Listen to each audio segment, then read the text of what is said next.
Welcome to Podcast on the Brink, your weekly dose of Indiana basketball news and discussion, brought to you by the Assembly Call and Inside the Hall. I'm your host, Jerod Morris. Join me live at assemblycall.com every Thursday night and immediately following every IU game for our live IU postgame show. And visit InsideTheHall.com for complete coverage of IU basketball and to join the discussion in the Inside the Hall Premium Forum.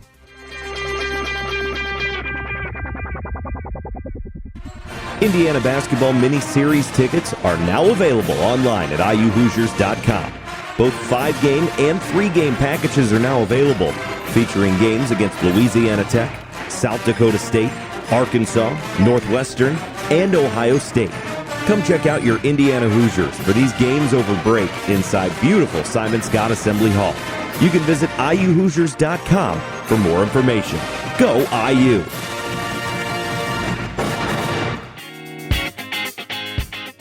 And we are back on Podcast on the Brink, a special Christmas Eve edition of Podcast on the Brink, as I broadcast here from my studio at my in-laws' house, which consists of being in my car out front on the phone. So if I don't sound as crystal clear as usual, that is why. And here with Alex Bozich to talk about these Hoosiers here, as we have a little bit of a break here over Christmas before the Arkansas game to take stock of where Indiana is and where they need to go. Alex, how was the Christmas holiday so far? Well, Jerod, I just want to point out to our listeners the links that we have gone today to bring you this special Christmas Eve edition of the show.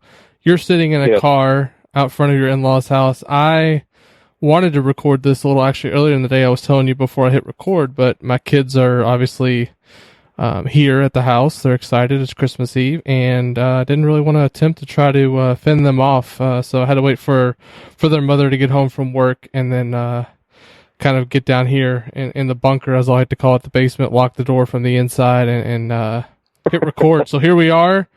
I hope everyone is going to enjoy this episode. But yeah, I think more or less, instead of getting a guest on this week, we wanted to just kind of talk about maybe briefly the Notre Dame game, and also kind of take stock of where things are with this team as we head into Arkansas this weekend, and then the resumption of Big Ten play.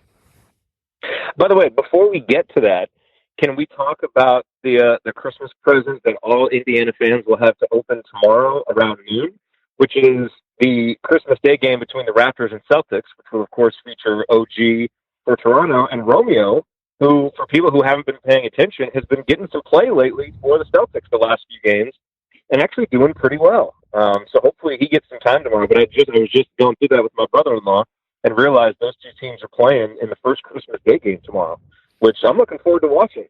Because OG's obviously had a big role for Toronto this year, but hopefully Romeo continues to get his 10, 12 minutes and can get out there and keep playing well, which he's been doing now that he's finally healthy.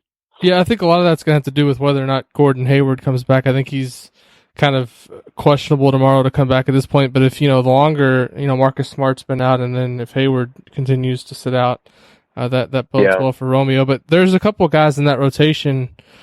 Carson Edwards is kind of fallen out of the rotation, so I think that's a guy who has a chance to take some of those minutes. And then there's two other players who are kind of fringe rotation guys that I think he's kind of battling for. But I did actually watch part of that game the other night where he scored 8 points. I think played 23 minutes. It wasn't really his offense that I was most impressed with. It was his defense, and Brad Stevens talked about that, in the post game, basically saying his defense was really good. And for a coach like Brad Stevens to say that, a coach that's defense first, and that's kind of how he's built this Celtics team, I think that kind of bodes well for Romeo. He didn't necessarily get the ball that much. Jason Tatum went off in that game, and basically every time down, and he was shooting the ball, and Romeo was kind of standing off to the corner. He did make a couple threes. But yeah, it's encouraging to finally see him get a chance to play, and hopefully he continues to have some success. Yeah, and the defense is interesting. I mean, I think, we all saw last year, he, I would say, drifted in and out of being a good defender last year, but when he was really engaged, he had some great defensive moments, so I guess it doesn't shock me as much that his first few games, he's really kind of extra motivated, extra energetic to show that defense, and we know he's got the physical tools and the abilities. That'll probably be the big question for him is, can he do that consistently? Because if he can, play with what he can do offensively, that to me is the ticket to him having a long and fruitful NBA career as a starter or even better. So that'll be interesting to watch because he's obviously capable of it. Now it's just, can he bring it night in, night out, 82 games a year in the long NBA season. But, hey, good start to him, and hopefully we get somehow during that game tomorrow at least a couple of opportunities with those two guys matched up against each other, which would be entertaining, I think, for us all to see. That'd be fun. Jared, I didn't get a chance to listen to the Assembly Call post-game show after the Notre Dame game. It was a hectic day, obviously with a tight finish and trying to get things wrapped up from the arena and get out of there. But I'm just curious kind of for your takeaways from that game. It kind of went from a game where it felt like IU was going to run away and maybe should have run away, and then they obviously gave up the lead and were down 5. It was looking bleak there, and then made some plays to get the win. What were your major takeaways from the afternoon? Did you come away feeling positive? Did it give you cause for concern as to what's coming next for this team? All of the above.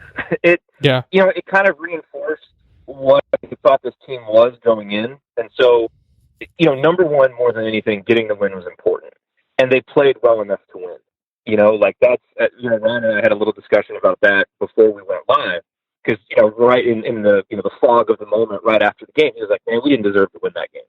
And I was like, no, you know what? We did deserve to win the game. Like, we had an awful stretch in the second half, but they also played really well before that. And then, obviously Armaan and Trayce made the plays down the stretch to win the game. So Indiana absolutely deserved to win, and it's an important win. And, now you're 11-1, and all of those wins count, and that'll be important on the resume. And I think, to me, the biggest takeaway, in addition to just how impressed I am with the composure and maturity of Armaan Franklin and Trayce Jackson-Davis, is that the defense was better.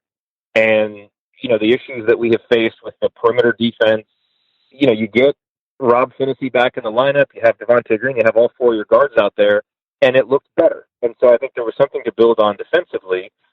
But, this is still an immature basketball team in terms of being able to really put their foot on the throats of an opponent. And, as we talked about, I kind of place the responsibility for that on the upperclassmen, because I feel like, when you're a team that is able to play really well, get a 10, 15-point lead, and then extend it to 20, and then keep it there, and just, put a decent opponent away, I feel like that comes from the maturity of your upperclassmen of understanding the importance of every possession and playing 40 minutes. And I didn't think that, Justin and Devontae and Al, the guys who you would really look for that kind of leadership in that game, provided it in the second half. I think Devontae and Justin made some big plays down the stretch once Notre Dame had come back into the game. But I feel like those are the guys that should have been setting the tone to say, hey, we are 15, 20 points better than this team, and that's how much we're going to win by. And so, I think Indiana showed how good they can be in stretches, which we've seen. And now it's just, okay, we've done it for 28 minutes. Can they do it for 30 minutes? Can they then extend that to 32 minutes? And so, I walked away from it feeling good, and they got the win, but you still see the issues that against better teams could turn an effort like that into a loss. And so that's where the concern comes in. But I still think it was, if not a big step forward, it was at least a step forward as we move toward Big Ten play. What did you think? Yeah, I mean, one of the things I wrote, and I guess this is a glass half full view of the fact that they were able to win the game when they got basically nothing from Finney, Durham. Is it Finney? No, it's Finney, Smith, and who was the other Durham, one? Yeah, Al only had 5 points. Yeah. Those three really didn't do anything. Devontae Green, I don't think, had his best game either. So their best players really, outside of Trayce and Joey Brunk and obviously Franklin kind of came out of nowhere, but their best players didn't really have their best day, and they still found a way to win. I think that's encouraging. The thing that was, I guess, kind of cause for concern to me was, and I tweeted this, early in that second half when they had 17-point lead, I tweeted that Notre Dame really just kind of looked disinterested in being there. They didn't really want to. I may have sent you a message too on our chat that was just kind of like, hey, this team doesn't look like they're really engaged or even want to be here. At that point, I think it's on your upperclassmen to kind of take stock of the situation and say, hey, guys, we're up 17. Let's push this to 25 and kind of just completely demoralize these guys and have them give up. And instead, Indiana kind of just, kept going along, but didn't really kind of put their foot down. And that allowed, once Goodwin made a couple of shots, he's obviously a talented shooter. He got going a little bit, and that kind of gave Notre Dame some confidence. And then all of a sudden, they get it under 10, and Indiana's on their heels defensively, and it just didn't look good. So I think that's the next step for this team. They've had some close calls now with teams that they're clearly better than, Notre Dame, Nebraska. Those are two teams that, I feel confident saying Indiana's better than those teams, and they have to be able to, give the knockout punch when it's available. Against Nebraska, they got out to that big lead and kind of gave it up immediately. This game was a little different in that they played really well for 25 minutes, and then all of a sudden they go through that stretch where they just aren't locked in 100%, and you can't do that against top 100, top 150 teams. Those teams are not going to just completely give up. They might when the game's in Bloomington and the crowd is completely taking them out of it, but Notre Dame just kept plugging along, and so that was to me the biggest concern. But when you look at it at the end of the day, we're sitting here, Indiana's 11-1.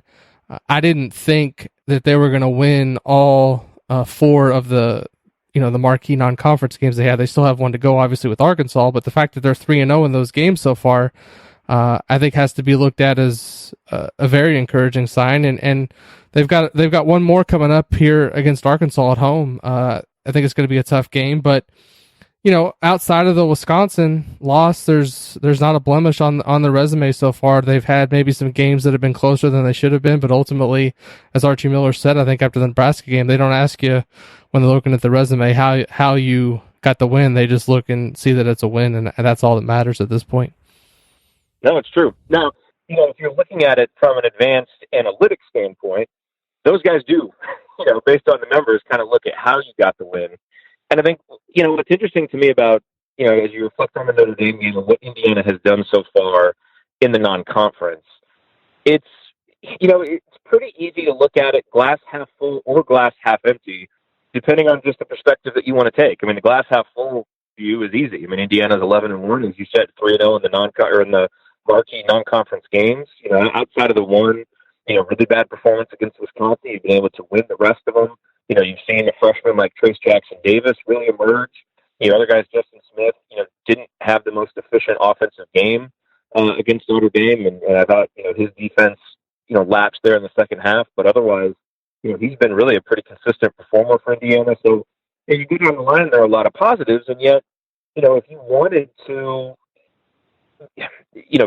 I guess outline the cause for concern, you can look at it and say, okay, Indiana has won these last 3 games. Against UConn, against Nebraska, against Notre Dame, which all have been impressive in their own ways, but obviously have highlighted some concerns. And just if you look at the KenPom ranking, Indiana dropped from, I think, 26 to 34 while winning 3 games, in part because, you beat 2 teams that are right around 60th, in UConn and Notre Dame, another team in the 120s in Nebraska, by a lot less than what you were supposed to. So even though you won, kind of on an adjusted per possession basis, for people who like to use that as a means of predicting performance or projecting performance moving forward, that those performances don't project very well against 10, 11 out of the Big Ten teams that you're going to play, because all those teams rank higher right now than what UConn and Notre Dame do. So, that's where I think, for the folks who are a little bit concerned, I understand, because, we all kind of have the frame of reference of last year getting off to this great start record-wise, and even though there were a few red flags, you still felt pretty good, and then, a few games later, the bottom started falling out of everything, and there were extenuating circumstances, injuries, and different things, but there are some ways that this non-conference feels like last year, and so, for those who maybe aren't fully embracing it, bear-hugging it with 2 arms, I get it. Even though, for me, as I kind of sit down, think about it, and kind of see where I settle feeling good and feeling more optimistic about it than pessimistic. But, I think, to be, to give an accurate view of what's gone on, and I think Archie Miller would probably be the first person to say this and has in his post-game press conferences, Indiana's going to have to play a lot better than it has in these last 3 games moving forward to get close to winning half their Big Ten games, because most of the teams they're going to play in Big Ten play are better than the teams they've played over these last 3. Is that fair? Yeah. Absolutely. I think the main thing I look at with this team moving forward is they've got to get everybody obviously out there, their main players playing consistently with each other. And I think that's the only way this team is going to reach its full potential. You've had so many guys in and out of the lineup and so many different combinations of players. And Armaan stepped up and saved the day the other day on a day when Finney didn't play well, but they have to have Finney and Green and Durham all playing well consistently, I think, to beat the top 10 teams in the Big Ten, because without good guard play, you're not going to win in any major conference, let alone the Big Ten, which is really good this year, without outstanding guard play. And, they were able to get away with it a couple times here, but I think that's the thing I'm most interested to see as we kind of shift into the next phase of the schedule after Arkansas is what can Indiana get with any consistency from those 3 guys. I think what you get from Armaan Franklin is going to be a bonus because he's a freshman and he has, he's going to have his moments where he's, that may be, the Notre Dame game may very well be the best game he has all season. So you can't count on him to do that on a night in, night out basis. But I think it is fair with Devon Tate Green and Al Durham specifically to expect more. They've been through these situations now. This is Devon Tate's 4th year, Durham's 3rd year. And with Finney, I just think that he, if he can come in and play defense at the level that we saw at times last year, he totally changes Indiana's perimeter unit because he's so good on that end of the floor. And if he, just brings some stability from the ball handling and distribution standpoint, I think that's, to me, that's going to kind of write the story of how this season turns out. If Indiana's going to be a 7 or 8 Big Ten team, Big Ten win team, it's going to be because those guys aren't able to put it together consistently. If they're going to win 11, 12, 13 Big Ten games, it's going to be because they're getting night in, night out, high level, consistent play from those 3 guards I just mentioned. That's not to say that it's not important for Justin Smith and Trayce and Joey Brunk all to play well. I just think it starts with the guards, and if Indiana's not getting consistent play from those 3 players, I think they have a pretty big uphill battle to fight. Yeah, I don't think there's any question. I mean, I think you're absolutely right about that. You look at both how the roster is built, what matters the most in Big Ten play, and just what we've seen from this team so far.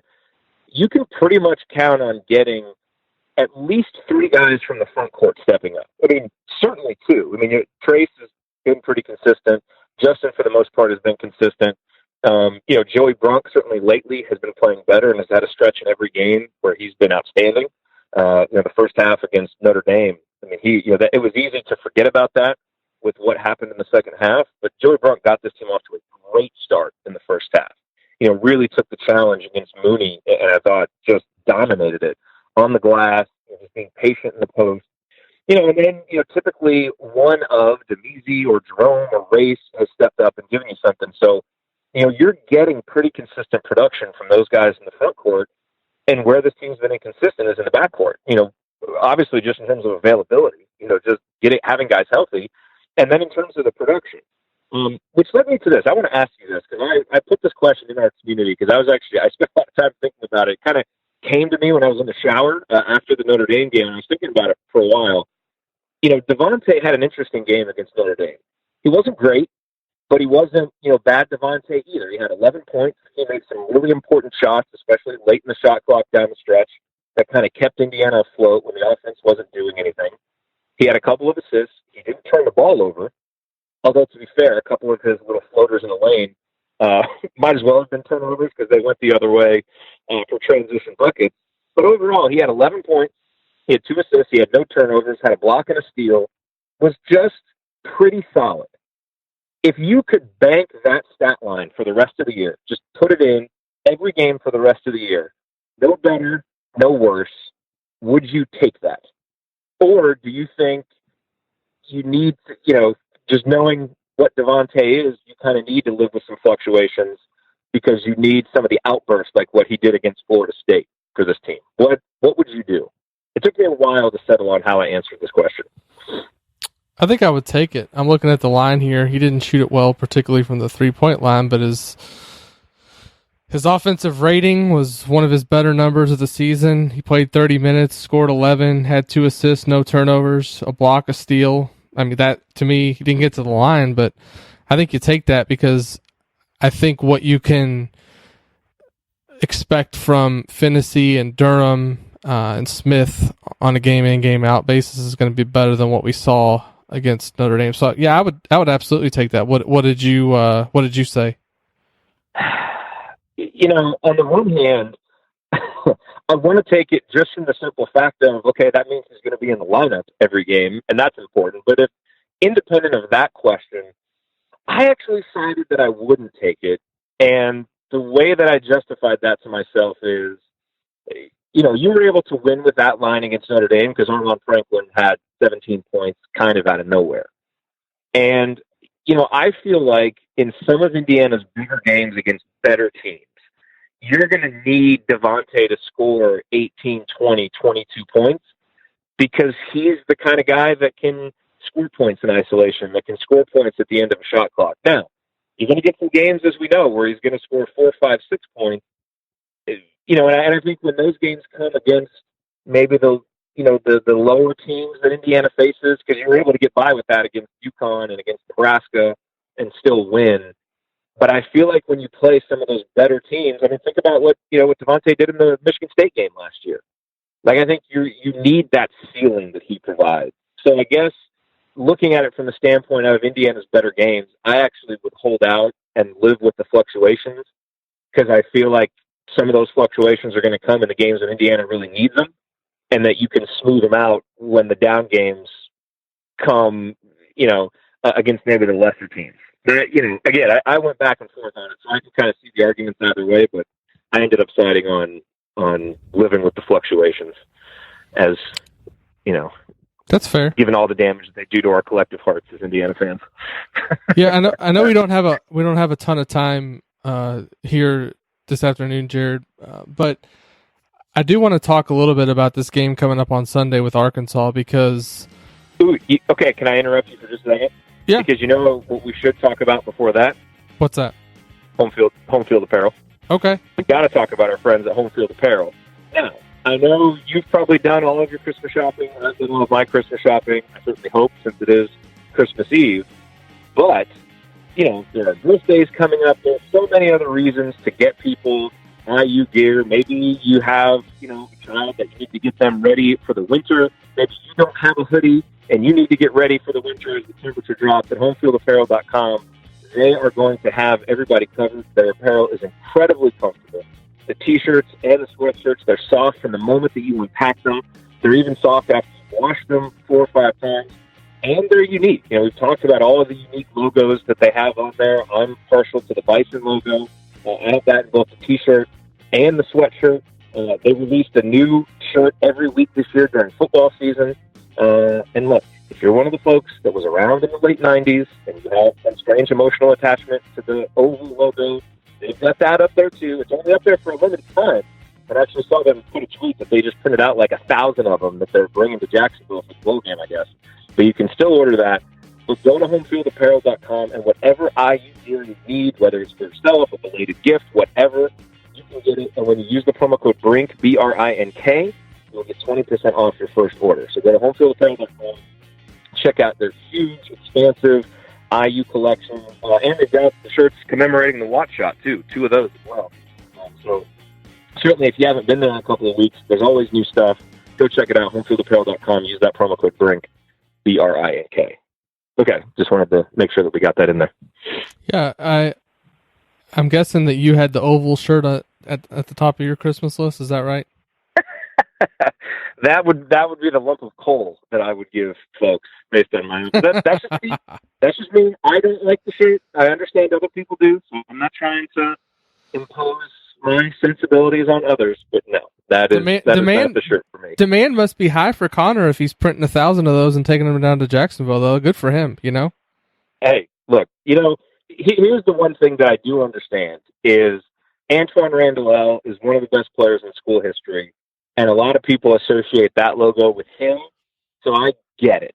You know, I have some of my own personal baggage, given that my dad was a coach there under Mallory. I carried some personal baggage into the area of IU football that came after that once Bill Mallory was fired, so I was probably preconditioned to not like any brand logo associated with it.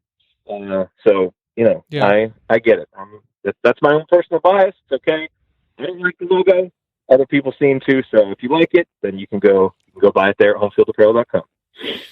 So I don't know with Arkansas how much it's actually going to be a preview of what's to come in Big Ten play, because I don't think it will be at all based on their style of play. They're one of the fastest up and down teams in the country. They obviously have a new coach in Eric Musselman, who I think is terrific, is going to do really good there. But a couple of things stand out to me when I look at their KenPom profile.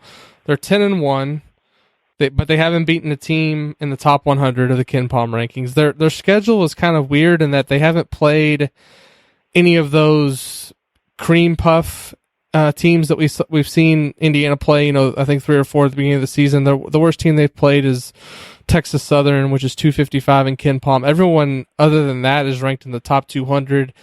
They've played 2 road games. They barely won at Georgia Tech. It was kind of a miracle at the buzzer in overtime, and they lost in overtime at Western Kentucky, which isn't an easy place to play, but Western Kentucky is only 93 in KenPom.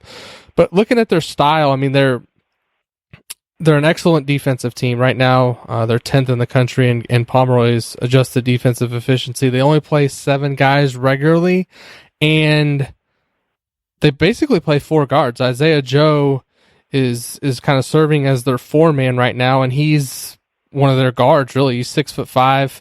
He's taken, get this, Jerod, 114 threes in 11 games. So you know what they're going to be doing. They're going to be putting up a bunch of threes, getting up and down the court. They're not a good, from a percentage standpoint, not a good three-point shooting team, 285th in the country, but they take a lot of attempts, and they have a chance, you know, if they get hot, to obviously, stay in the game and make it really interesting if they're making, and they don't offensive rebound well at all. So I'm looking at their numbers. They get up and down the floor. They cause a bunch of turnovers. So, you know, we talked a little bit earlier about how important Indiana's guard play is going to be. I think Sunday is going to be a significant challenge, just based on the fact that Arkansas wants to get up and down. They want to turn you over. They're going to take a lot of threes. Indiana's guards are going to have to be better than they were against Notre Dame. Yeah, they are. I mean, I certainly think that Indiana showed some improvement against Notre Dame defending the three-point line than against Nebraska. I think Indiana's defense is generally always going to give up a high number of attempts from the three-point line. But when Indiana's playing good defense, those attempts are well challenged. It's funny, like that's actually the moment when I knew that the second half was going to turn around. There was a possession when Indiana was up 17. And they had really done a good job all game of challenging three-point shots, not allowing dribble penetration.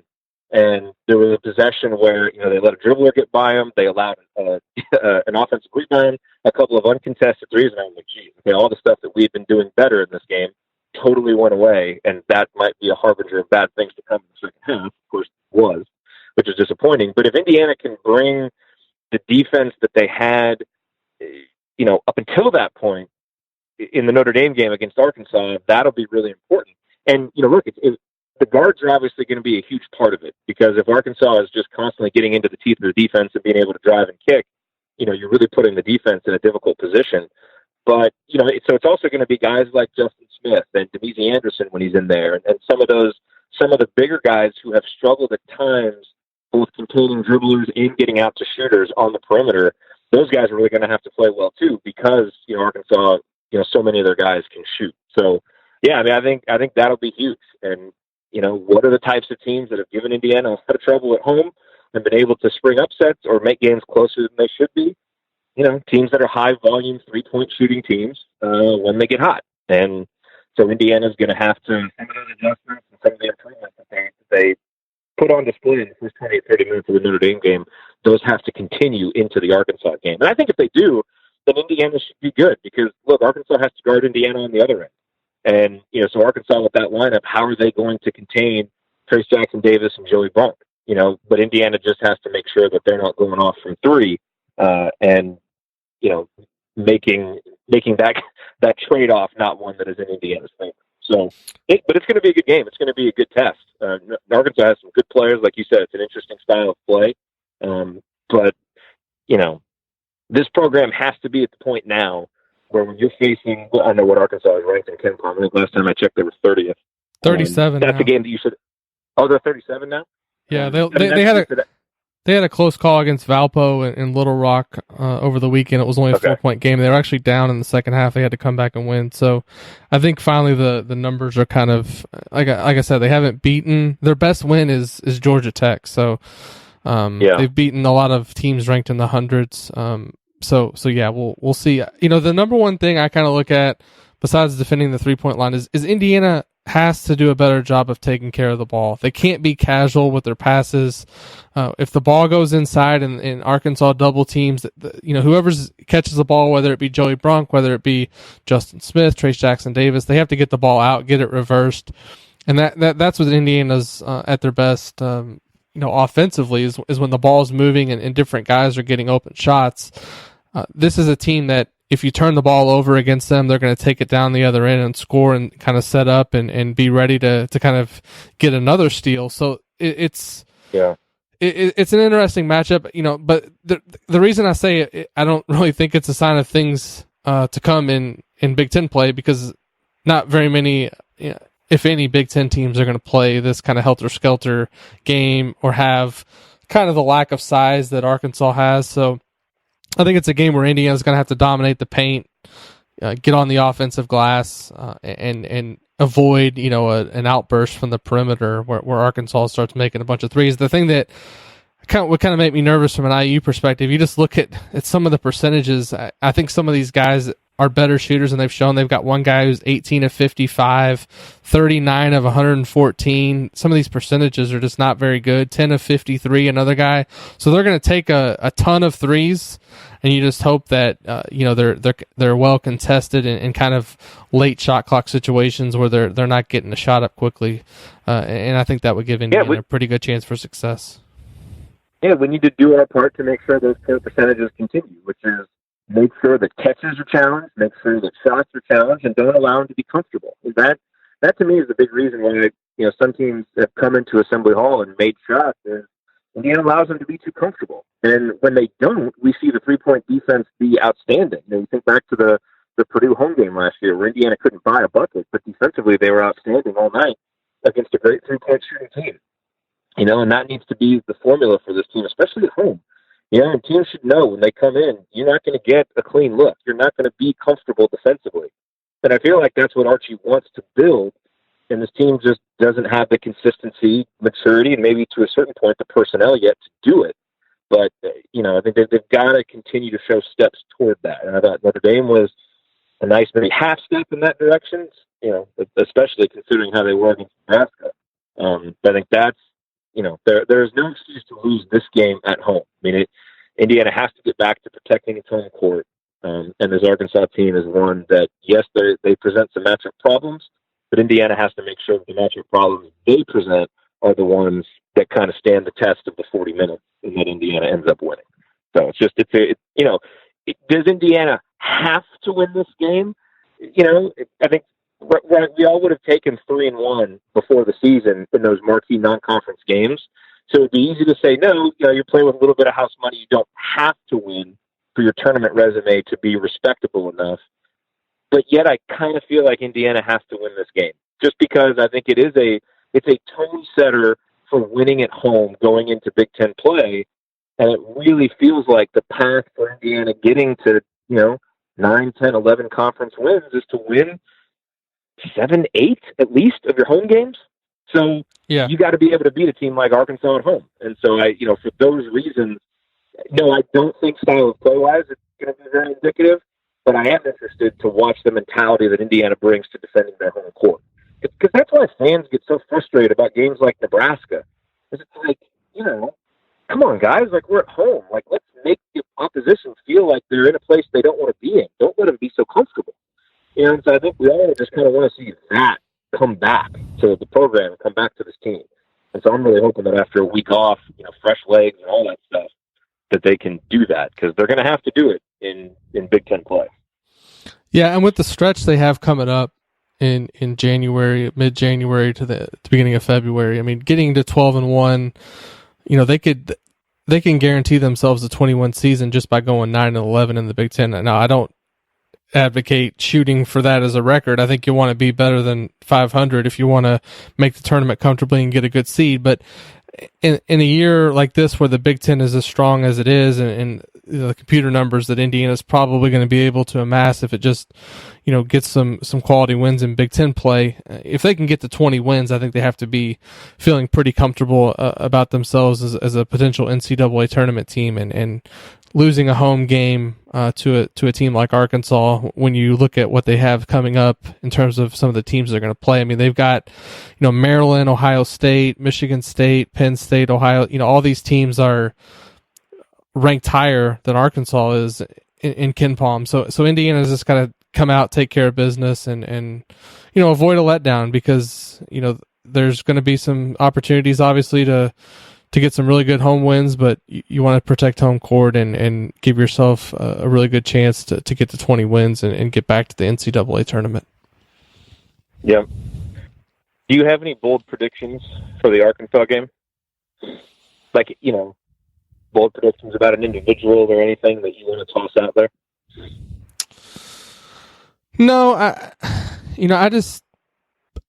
I think I don't have a prediction. I just have a sense that if Indiana's going to play well and win the game comfortably, I think Rob Phinisee is going to have to be a big part of it. I think with this layoff and the chance to have some time to get healthy and rest and get some practice time in, I think it's a pretty important game for him. I'm not saying he has to come out and be the leading scorer or be a guy that's playing 32, 33 minutes, because I don't think he's going to do that, but I think he's going to have to play better than what we saw the other day, because Arkansas has some guys that are really good, quick players that are aggressive, and they're going to be coming in.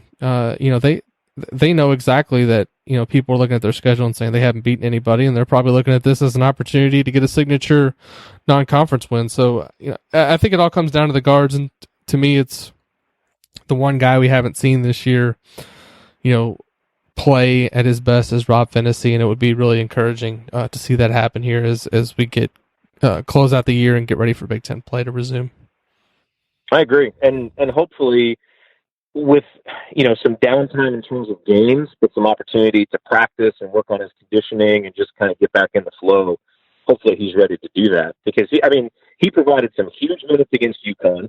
He was obviously terrific down the stretch against Nebraska, but he was just kind of out of sync all game against Notre Dame. Had some nice moments defensively, but was really, really just struggled otherwise. So I agree. To beat teams like Arkansas, you're going to need him. I will throw out this bold prediction. I think Jerome Hunter is going to be in double digits and be a really big part of why Indiana wins. I feel like an offensive outburst is coming from him. And I think it'll follow a lot of the same pattern that Armaan had. Armaan, frankly, entered the Notre Dame game, I think he was 4 of 27 from three. Is that correct? Entering the game? That's 4 right. of 27, 4 of 28, something like that. But he was still shooting. He was 0 for 4 against Nebraska, and that was kind of one of the conversations after the game was, hey, Armaan, we know that, you need to keep shooting, but let's maybe be a little bit smarter with the shot selection. And, but that's what was so impressive to me, and that's why, that Notre Dame game really confirmed to me that guy is going to be a shooter. He has a shooter's mentality, because when he got his first opportunity, to let a three fly after a few passes and a couple of reversals, like it was a good shot, he made it. And then the next time down in transition, he got a sliver of an opening and, took another three. It's like he made that first one. He was confident the next time he got an opportunity, that's the one that he got fouled on and ended up making the free throws. And then we saw the floodgates open. He goes 4 for 5 and, just really brought a confidence and an attacking mentality to that game that you wouldn't necessarily expect from a freshman coming on the heels of going 0 for 4. So maybe being back in Indianapolis made him comfortable, whatever it was, he was great.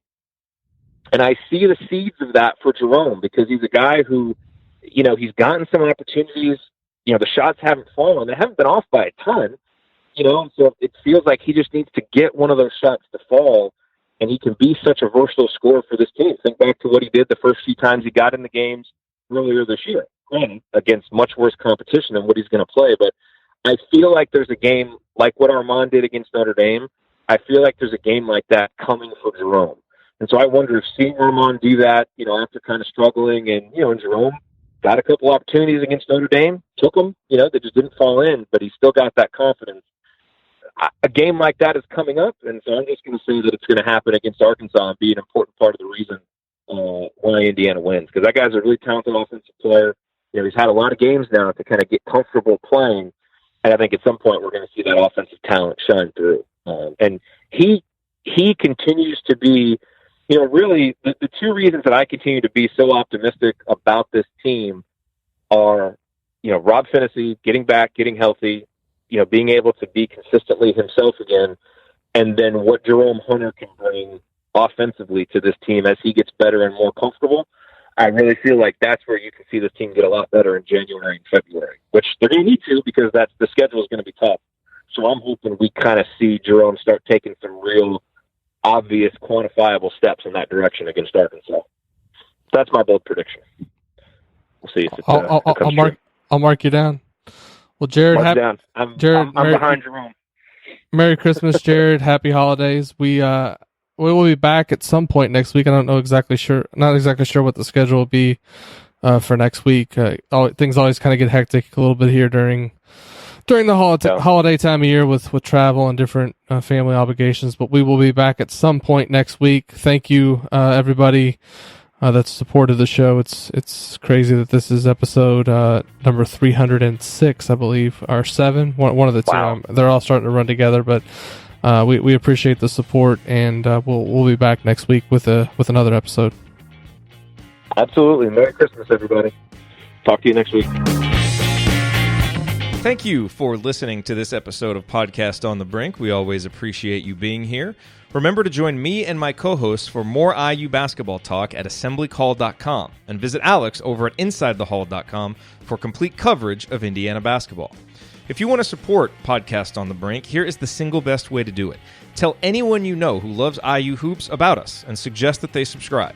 Podcast on the Brink can be found on Apple Podcasts, Google Podcasts, Spotify, and everywhere else podcasts are available. Tell your social media followers, email your friends, text your family members. For weekly discussion about IU basketball, they need to be subscribed to Podcast on the Brink.